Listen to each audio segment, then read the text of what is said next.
Тағы да сәлем достар. Енді ары қарай жалғастырайық. Көріп отырсаңыздар, мен осы жасап жатқан сайтымызды, яғни қазақша нұсқасын ашып отырмын. Енді байқағандарыңыздай біз бірнеше мағлұматтарды енгіздік. Сайтқа медиа файлдар орнаттық және мынандай галерея енгіздік. Енді қарап отырсаңыздар, басқа парақшаларды жасаумен айналыстық. Соның ішінде біздің ұжым туралы парақша. Бұл парақшада мен қазір біздің жалғыз әзірге бір маманның ғана мәліметін енгіздім. Енді бұл мәліметті, яғни қанша жұмысшы болса, сонша жұмыскерге арнап қайталауды ол қиындық туғызбайды деген ойдамын, себебі алдарыңызда видео сабақ бар.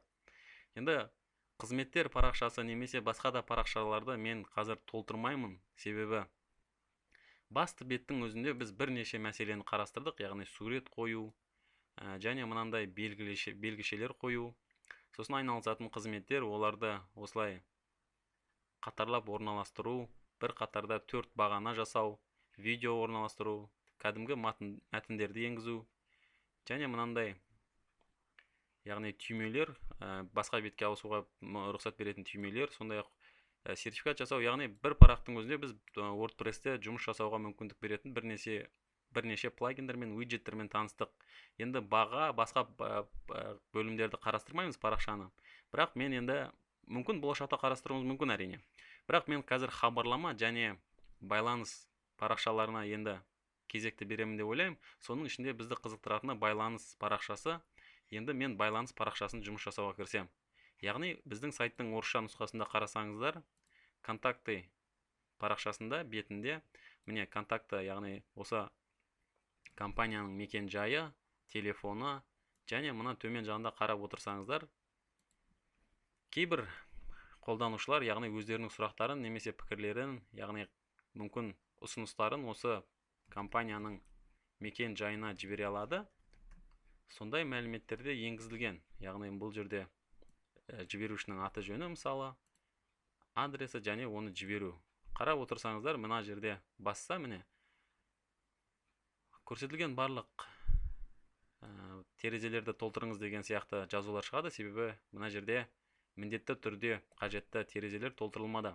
Осы, яғни контакт форм деп айтады, яғни байланыс формасын қалай жасайтынын мен сіздерге қазір көрсетейін. Яғни біздің енді қарастыратын мәселе осы байланыс парақшасын жасау.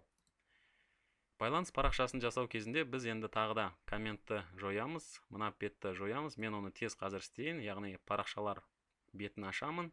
Оның ішінде байланыс парақшасы және осы жерде пейдждің, яғни парақшаның атрибуты, ол толық парақшаны алатын болады.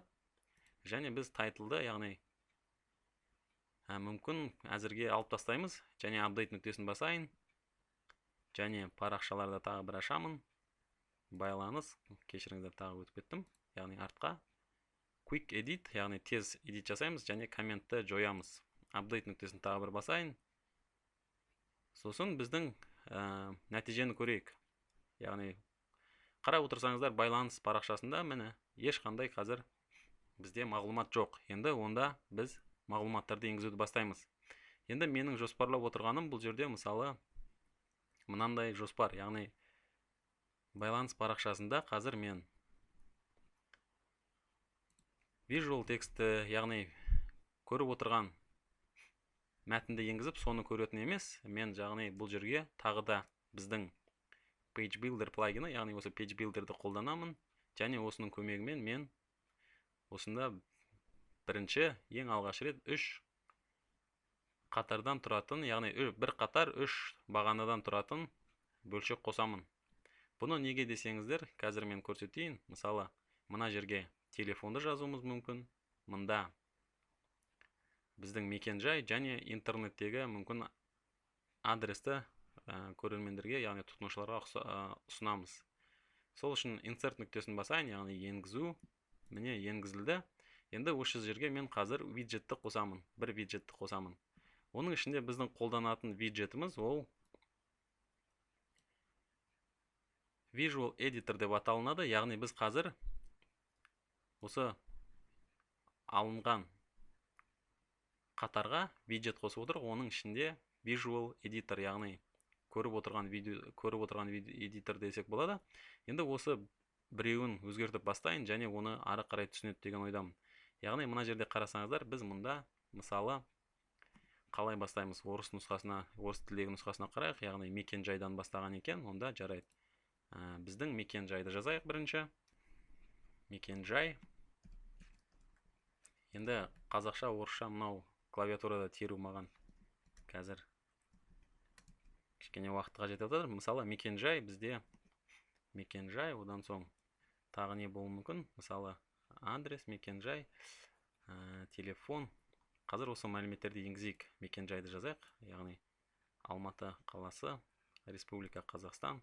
Сол мәліметтерді енгізейік. Мен алдын ала дайындаған құжатта не мағлұмат бар екен соны қарайық. Яғни міне байланысу Қазақстан Республикасы, Алматы қаласы, Розыбакиев көшесі деп алдында жазып дайындаған екен. Осыны көшіріп алып қоя салайын. Копи, яғни көшіру. Содан соң мекен жайға мен осы жерге орнатамын. Бұл мекен жай атауын, яғни мен ортаға жылжытқым келіп тұр, және мынау берілген нұсқаны да ортаға жылжытайын. Және мекен жай деген жазуды кішкене үлкейтейін, яғни оны тақырып 2 нәтижесінде алайын. Алматы қаласы, Розыбакиев көшесі, бұл түсінікті деген ойдамын. Енді ары қарай бір рет дан нүктесін басып көрейік. Және осыны көшірмесін жасап, екінші тақтаға орнатып, осы жерден оны өзгертеміз. Енді бұл жерде мекен жай емес, біз компанияның телефонын енгіземіз. Яғни телефонды жазамыз қазір. Енді сіздер өздеріңіздің компанияларыңыздың, яғни ұсынылып отырған компания, яғни телефондары, берілген мағлұматтары байланысты бірнеше телефонды нұсқасаңыз болады. Мен бұл жерде қазір техникалық көмек орталығы, яғни тех бөлім десем болады, яғни тех бөлім әзірге. Мысал ретінде бөлім. Осы тех бөлімнің нөмірі, яғни мен жазайын 8707, мысалы 326 44 08. Төмен жағында мысалы тағы да мағлұмат берсек болады. Ол мысалы менеджерді жазсақ болады. Яғни менеджердің нөмірі қандай болады? Оны жазайық. Мысалы 8707. Енді мен бұл жерде қазір мысал ретінде әшейін номер жазамын. Бұл номер әшейін мысал ретінде алынды. Және дан нүктесін басайын. Үшінші қатарды өзгертіп көрейік. Мұнда тағы да осы виджетті орнатамыз және осында мәліметтерді өзгертеміз. Үшінші мәлімет бізде мағлұмат не болуы мүмкін? Яғни электрондық жәшік және біздің сайттың адресі. Яғни интернет торабындағы байланыс құралдарын берейік, яғни байланысу әдісін берейік. Ол үшін байланыстың бұл түрін мысалы жай қарапайым веб деп жазсақ мысал ретінде, және осында өзіміздің мағлұматты енгізейік. Яғни ол мағлұмат қандай? Біздің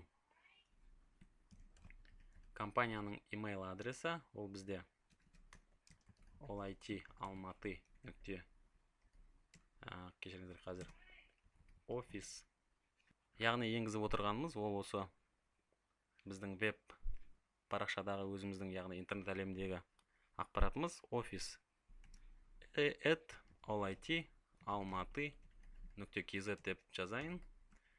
Төмен жағында біздің интернеттегі адресті орнатып яғни бере салайын. Мысалы веб бізде http://www.olIT-almaty.kz.